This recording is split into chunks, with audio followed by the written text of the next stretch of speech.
Hi hello welcome to the view. నేను రూపా ఇందుకూరి. తొలకరి అది ఇలా రాగానే చిరుజల్లులతో మనం మది మురిసిపోవడమే కాదు, కొత్త చిగురు కనిపిస్తోంది. అప్పటి వరకు మనం రోజు చూసే పరిసరాలే మనకు చాలా కొత్తగా అందంగా కనిపిస్తాయి. యాక్చువల్గా ఏంటి సీరియస్ టాపిక్ డిస్కస్ చేశారనుకుంటే పొయిటిక్గా మాట్లాడుతున్నానని అనుకుంటున్నారా? యాక్చువల్లీ నేను మాట్లాడుతుంది ఏపీ డెవలప్మెంట్ గురించి అన్న థాట్ రాగానే ఈ పదాలు అలా వచ్చేసాయి అంతే. నిజంగానే ఏపీలో గవర్నమెంట్ మారినప్పటి నుంచి డెవలప్మెంట్పై పాజిటివ్ ట్రెండ్స్ కనిపిస్తున్నాయి. మళ్ళీ కంపెనీల ఏర్పాటు గురించి రోజు వింటున్నాం. ఏపీ పేరు నేషనల్ వైడ్గా బిజినెస్ సర్కిల్స్లో నానుతోంది. స్టేట్ వైడ్గా మళ్ళీ రియల్ భూమి పెరిగింది. ఇలా పైపైన కాకుండా కొంచెం డీప్గా డిస్కస్ చేద్దాం. First, capital city. AP capital పేరేంటి? మొన్నటి వరకు ఈ క్వశ్చన్కు ఆన్సర్ చాలా తికమకగా ఉండేది. కానీ ఇప్పుడు ఆ కన్ఫ్యూజన్ లేదు.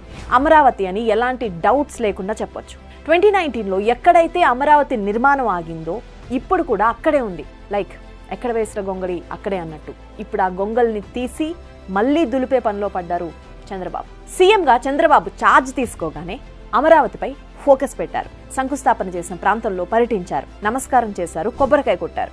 నిజానికి ఇందులో డివోషనల్ అండ్ సెంటిమెంట్ యాంగిల్ ఎంత ఉందో బిజినెస్ యాంగిల్ కూడా అంతే ఉంది. రాష్ట్రంలోనే కాదు, నేషన్ వైడ్గా అందరి చూపు అమరావతిపై పడేలా చేసే ప్రోగ్రామ్ ఇది. సో అమరావతి డెవలప్ అవ్వబోతోంది. త్వరగా మేల్కొండి అంటూ అటు ఇన్వెస్టర్స్కు ఇటు రియల్ ఎస్టేట్ వారికి సైలెంట్గా సిగ్నల్ ఇచ్చారు చంద్రబాబు. నాట్ ఓన్లీ దాట్, అమరావతిలో ఆగిపోయిన ప్రాజెక్ట్ ఫైల్స్ దుమ్ము దులుపుతున్నారు. ఆల్మోస్ట్ కంప్లీట్ అవ్వడానికి వచ్చి అశ్రద్ధకు గురైన బిల్డింగ్స్ పూర్తి చేయాలని అప్పుడే ఆదేశాలు ఇచ్చారు. టోటల్గా అమరావతి నిర్మాణం అనేది మళ్ళీ పట్టాలెక్కింది. అందుకే అక్కడ భూముల ధరలు కూడా కొండెక్కుతున్నాయి. మీకు తెలిసిన వారు ఎవరైనా ఉంటే ఒక్కసారి అక్కడ భూముల ధరలను అడిగి తెలుసుకోండి. మీ తల గిర్రున తిరగకుండా ఉండదు. చంద్రబాబు ప్రమాణ స్వీకారం చేసిన జస్ట్ 3 డేస్లోనే అక్కడ భూముల ధరలు 50 నుంచి 100% పెరిగాయంటే నమ్ముతారా? బట్ నమ్మాలి, ఎందుకంటే నిజం కాబట్టి. 2019కు ముందు అంటే చంద్రబాబు సీఎంగా ఉన్నప్పుడు అక్కడ స్క్వేర్ యార్డ్కు 25,000 నుంచి 60,000 వరకు పలికింది. బట్ 2019 తర్వాత అంటే వైసీపీ గవర్నమెంట్ వచ్చాక అది కాస్త 9,000 నుంచి 18,000కు పడిపోయింది. బట్ ఇప్పుడు మళ్ళీ 30,000 నుంచి 60,000 పలుకుతోంది. గవర్నమెంట్ ఇన్స్టిట్యూషన్స్, ఆఫీసెస్ పరిసరాల్లో అయితే భూకైలా సినిమాల్లో రేట్లాగే కనిపిస్తున్నాయి. రాయపూడి, ఐనవోలు, నేలపాడు, వెలగపూడి, కృష్ణాయపాలెం, వెంకటాయపాలెం, లింక్ రోడ్ పరిసరాల్లో అయితే డిమాండ్ మామూలుగా లేదు. మామూలుగానే మన తెలుగు వాళ్ళు అందున ఏపీ వారికి భూములు కొనడం, అమ్మడం అనేది ఒక అలవాటు. కానీ ఏపీలో గత కొన్నేళ్లుగా ఆ భూమి లేదు.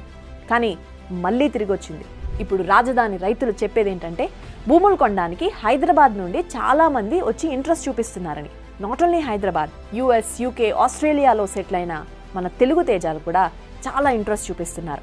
ఇదంతా చంద్రబాబు కొట్టిన ఓ టెంకాయ పుణ్యమండంలో ఎలాంటి డౌట్ లేదు. This is about capital region. ఇప్పుడు మిగతా సెక్టార్స్కి వద్దాం. చంద్రబాబు అంటేనే డెవలప్మెంట్. తాను అధికారంలో ఉన్న రాష్ట్రానికి ప్రాజెక్టులు తీసుకురావడంపై ఆయన కాస్త ఎక్కువ ఫోకస్ పెడతారు. ఓ ప్రాజెక్ట్ ఫలానా స్టేట్లో ఎస్టాబ్లిష్ అవుతోంది అన్న ఇన్ఫర్మేషన్ వస్తే చాలు ఆయన అలర్ట్ అయిపోతారు. దీనికి బెస్ట్ ఎగ్జాంపుల్ హైదరాబాద్లో ఆయన హయాంలో ఏర్పాటు చేసిన అనేక కంపెనీలు. ఆ టైంలో చాలా కంపెనీలు హైదరాబాద్ను కాదని బెంగళూరు లాంటి సిటీస్ను చూస్ చేసుకోవాలనుకున్నాయి. కానీ ఇంటర్నల్ ఇన్ఫర్మేషన్ రావడమే ఆలస్యం. వారితో చర్చలు జరపడం, రాయితీలు ఇవ్వడం, కంపెనీ ఓపెన్ అయ్యేలా చేయడం, ఇదే సీన్ను ఇప్పుడు కూడా రిపీట్ చేశారు. దీనికి best example Bharat petroleum corporation limited refinery. రీసెంట్గా చంద్రబాబు ఢిల్లీ వెళ్లి ప్రధాని మోదీ, కేంద్ర మంత్రులను కలవడం జస్ట్ రొటీన్ అనుకున్నామంతా. బట్ ఒకేసారి ఫ్లాష్ న్యూస్ వచ్చింది. ఏపీలో బీపీసీఎల్ రిఫైనరీ ఎస్టాబ్లిష్ చేయబోతున్నారని.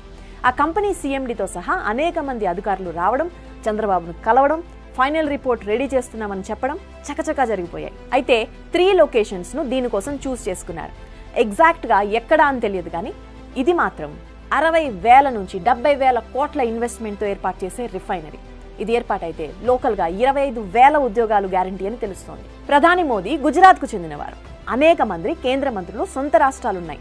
బట్ వీటన్నింటినీ దాటుకుని ప్రాజెక్ట్ ఏపీకి రావడం అనేది మామూలు విషయం కాదు. ఎందుకంటే సెంట్రల్లో లాబియింగ్ ఎలా ఉంటుందో పాలిటిక్స్ కాస్త తెలిసిన వారి ఎవరికైనా అర్థమయ్యే విషయం. అలా ఆలోచించే వారికి క్లియర్గా తెలుస్తుంది ఈ రిఫైనరీ ఎస్టాబ్లిష్మెంట్ వెనుకున్న కష్టం ఏంటనేది. నాట్ ఓన్లీ బీపీసీఎల్, వియత్నాంకు చెందిన విన్ఫాస్ట్, జపాన్కు చెందిన మరికొన్ని కంపెనీలతో కూడా చర్చలు జరుగుతున్నాయి. వీటన్నిటి వెనుకున్న టార్గెట్ ఒక్కటే, ఏపీ వైపు అందరి చూపు తిప్పాలి, ఇన్వెస్ట్మెంట్స్ తీసుకురావాలి. ఇప్పుడు అదే పనిలో ఉన్నారు చంద్రబాబు. ఫైనలీ చంద్రబాబు మాటలో చెప్పాలంటే లాస్ట్ 5 yearsలో రాష్ట్రం గాఢాంధకారంలో చిక్కుకుపోయింది. అలాంటి రాష్ట్రానికి నేను వెలుగు రేఖనవుతానంటున్నారు. ఒడిదుడుకులుంటాయి, బట్ వాటిని ఛేదిస్తానంటున్నారు. దీన్నో కథన రంగంగా భావించి దానిని గెలిచేందుకు వ్యూహాలు రచిస్తానంటున్నారు. మనం ఈ విషయాన్ని డిస్కస్ చేస్తున్న సమయానికి కూడా చంద్రబాబు ఢిల్లీలోనే ఉన్నారు. కేంద్ర పెద్దలతో మంతనాలు జరుపుతున్నారు. సో ఈ కథలన్నీ వింటే మీకేమనిపిస్తోంది?